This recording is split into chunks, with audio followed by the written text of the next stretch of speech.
ఇలా అర్బన్ నక్సల్ చేతిలో ఇలా కీలు బొమ్మగా మారిండు ఈ రేవంత్ రెడ్డి.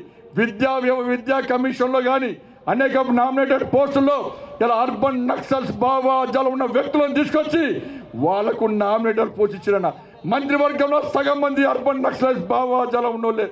ఇలా ఏ విధంగా ఉంటుంది? అరే భారతీయ జనతా పార్టీ ఈ తెలంగాణ రాష్ట్రంలో ప్రతి యువకుని ఛత్రపతి శివాజీ మహారాజ్ లాగా చేయాలి, ఒక బాబాసాహెబ్ అంబేద్కర్ లాగా వేయాలి, ఒక స్వామి వివేకానంద లాగా వేయాలి, ఒక వీర సావర్కర్ లాగా వేయాలి, ఒక సర్దార్ పటేల్ లాగా చేయాలని చెప్పి భారతీయ జనతా పార్టీ ఈ తెలంగాణ రాష్ట్రంలో సర్కార్ రావాలని చూస్తే, సర్కార్లోకి వచ్చిన అధికారంలోకి వచ్చిన రేవంత్ రెడ్డి సర్కార్ అర్బన్ నక్సల్స్ల చేతిలో కీలు బొమ్మగా మారి వాళ్ళు రాబోయే రోజుల్లో ఈ తెలంగాణలో యువతను నక్సల్స్ గా మార్చే ప్రయత్నం చేస్తుందంటే తెలంగాణ సమాజం ఆలోచించాలి.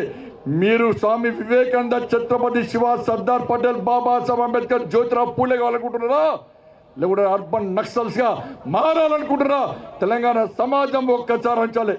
సంజయ్ గారు, మీరు కూడా అనేక సార్లు అక్క వీరవనిత అక్క అని అన్నటువంటి సందర్భాలు కూడా ఉన్నాయి. కాబట్టి ఏదైనా అనదలుచుకుంటే తప్పకుండా నన్ను సూటిగా అనండి. కానీ మా క్యాబినెట్ లో ఎవరు లేరు, నేనే ఆ నేపథ్యం నుంచి వచ్చిన వ్యక్తిని. బట్ నేను కూడా డైరెక్ట్ గా రాగానే రాజకీయాలకు రాలే.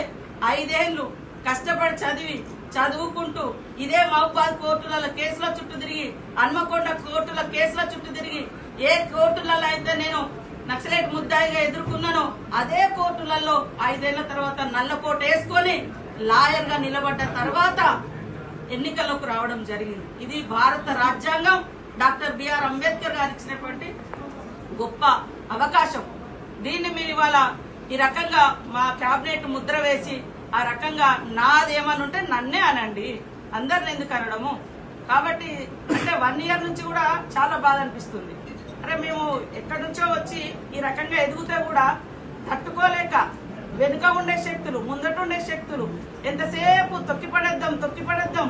అంటే మా గొంతులు మేమేం తప్పు చేసినాం? కాబట్టి ఇది ఆయన నిన్నటి నుంచి మాకు కూడా చాలా బాధ అనిపిస్తుంది ఇట్లా అనడము.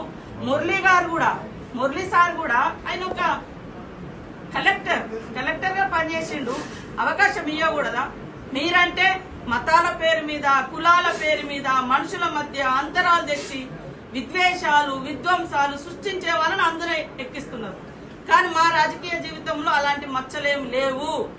కాబట్టి బేషరతుగా మీరు ఈ మాటల్ని వెనక్కి తీసుకోవాలని కోరుతా ఉన్నాను. అదేవిధంగా బీఆర్ఎస్ పార్టీ ఈరోజు షార్ట్ షీట్ పెడుతున్నారు.